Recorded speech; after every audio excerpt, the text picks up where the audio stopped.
Hello, সবাই কেমন আছেন? সিয়ানস ওয়ার্ল্ডের নতুন একটা ভিডিও নিয়ে আমি চলে এসেছি অঙ্কিতার সাথে নিনি ও সিয়ানকে নিয়ে। নিনি আমার সাথেই আছে।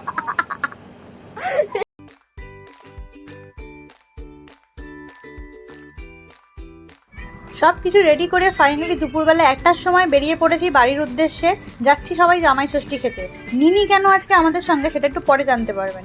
সিয়ান এখানে দুষ্টুমি শুরু করে দিয়েছে, হাতে একটা স্ক্রুড্রাইভার নিয়ে আজকে শুরু করলো দুষ্টুমি। কোথায় শেষ হবে জানি না। না গিফট দিতে দিচ্ছে, না গিফট কিছু নিচ্ছে। আর এদিকে কি হয়েছে, খেতে বসে জামাইয়ের ফটো তুলতেই ভুলে গেছি, তাই জন্য এই খাবারের ভিডিওটা ছিল, এটাই দিয়ে দিলাম।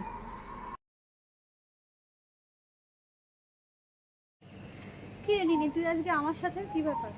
এমনি হ্যাঁ, তুই এমনি জামাই ষষ্ঠী খেতে যাসনি না কেন? আও বার্থডে বল সবাইকে। বার্থডে কার? তোর? আজকে অন্তির বার্থডে। কে অন্তিটা আবার কে? আমি অন্তি? হ্যাঁ ও তাই, আজকে আমার জন্মদিন 12ই জুন। আজকে জামাই ষষ্ঠী প্লাস আজকে আমার জন্মদিন। আমরা অনেকক্ষণ আগেই চলে এসেছি। বাড়ি থেকে বেরোনোর সময় ব্লগ করেছি, কিন্তু তখন ভালো করে কথা বলতে পারিনি। আপনাদের সঙ্গে খুব তাড়াহুড়ো ছিল, সাথে অনেক ব্যাগ ছিল, অনেক জিনিসপত্র নিয়ে এসেছি, সেগুলো ছিল। তো বাড়িতে এসে এখন খাওয়া দাওয়া কমপ্লিট হয়ে গেছে। আমরা একটুখানি পিছন দিকটা ঘুরতে বেরিয়েছি, বাড়ির পিছনটা। তো তাই ভাবলাম যে এখনই আপনাদেরকে জানাই যে আজকে আমার জন্মদিন।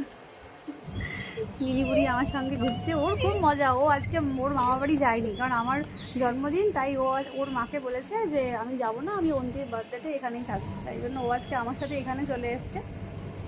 তো এইবেলা জামাই ষষ্ঠী খেয়েছে, সন্ধ্যেবেলা দেখা যাক কী করা যায়। এখনও কিছু প্ল্যান হয়নি, কারণ যেহেতু সঙ্গে আমাদের সিয়ান থাকে, তাই জন্য আমরা কোনো প্ল্যান আগে থেকে সেরকমভাবে করতে পারি না। আমাদেরকে একদম মানে যেদিনকে তখনই প্ল্যান করতে হয়, তবে যদি আমরা কিছু করতে পারি, কারণ আগে থেকে প্ল্যান করে সিয়ানকে নিয়ে কিছু হয় না। সিয়ান এখন ঘুমাচ্ছে। ওর আজকে খাওয়া দাওয়া করতে সত্যি একটু দেরি হয়ে গেছে, আর ঘুমাতে ঘুমাতেও 3টে বেজে গেছে। তো সিয়ান এখন ঘুম দিচ্ছে। দেবব্রতকে বলেছি পাশে বসতে, আমি আর নিনি একটুখানি ঘুরছি পিছনটা। গরম আছে, কম বলবো না, কিন্তু এই যে হাওয়াটা দিচ্ছে না, এত হাওয়া। দিকটা আমাদের বাড়ির দক্ষিণ দিক, তো এখানে প্রচণ্ড হাওয়া, আর গাছপালা এত বেশি, তো সুন্দর হাওয়া দিচ্ছে, খুব ভালো লাগছে। আমাদের বাড়ির পিছনে বেশ কয়েকটা জায়গা আছে, এখানটাতে মা নিজের ইচ্ছা মতো গাছপালা লাগিয়েছে। তো আগে আরও বড় ছিল বাগানটা, অনেক আরও গাছ ছিল। এখন গাছপালা অনেক কমে গেছে, যেহেতু মার বয়স হয়েছে, ভালো মতো মেনটেন করতে পারে না। আর এছাড়া মা এখন আমাদের ওখানেই থাকে, সেজন্য গাছের সংখ্যাও অনেকটাই কমে গেছে। বাট তাও যা রয়েছে আমি আপনাদেরকে দেখাচ্ছি। একটা সাইড দিয়ে দেখানো শুরু করি। এটা মায়ের বেল গাছ, পুজোতে এখান থেকে বেলপাতা তুলে দেয়।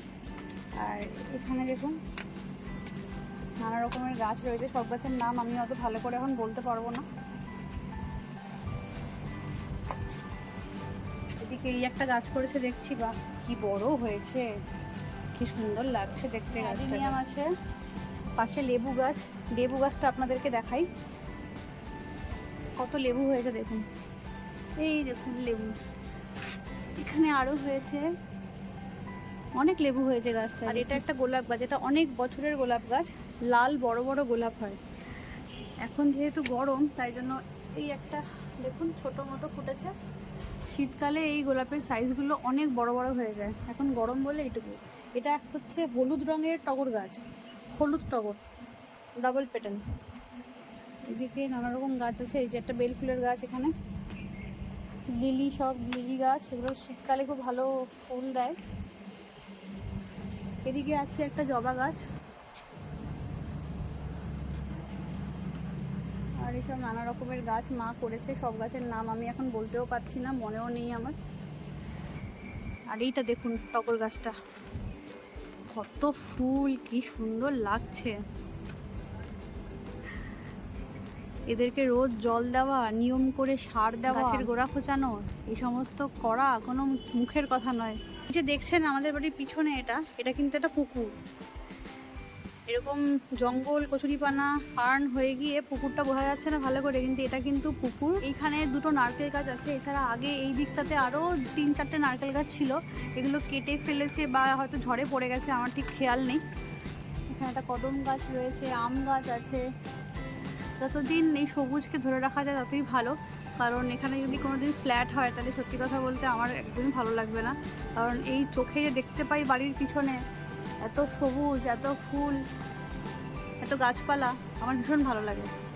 আর সবচেয়ে মজার কথা যেটা, সেটা হলো, মজার বলবো না, ভয়েরই, আমার মজা লাগে ঠিকই, এই পুকুর থেকে সাপ উঠে আমাদের বাগানে ঘোরাঘুরি করে। বর্ষাকালে তো আসবেই আসবে, আর শীতকালেও তারা রোদ পোহাতে খাবার খুঁজতে কিন্তু আমাদের এই বাগানে, এই উঠোনে ঘোরাঘুরি করে। মানে প্রতি বছরই প্রায় 2-1 করে এদের দেখা পাওয়াই যায়। একজন নয়, 2-3 করে আসে।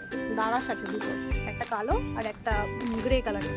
তো এই দুজন আমাদের বাগানে প্রতি বছরই প্রায় 2-1 করে দেখা দিয়ে যায়।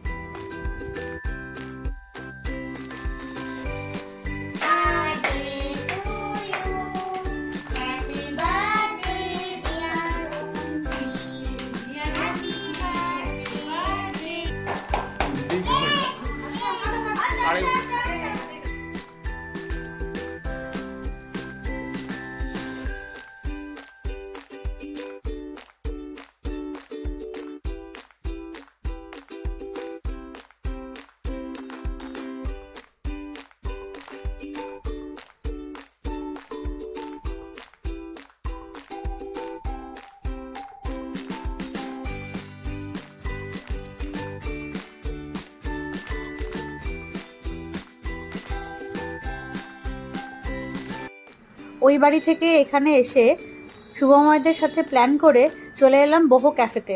বাড়ির থেকে কাছে একদম এটা, তাই এখানটাই এলাম।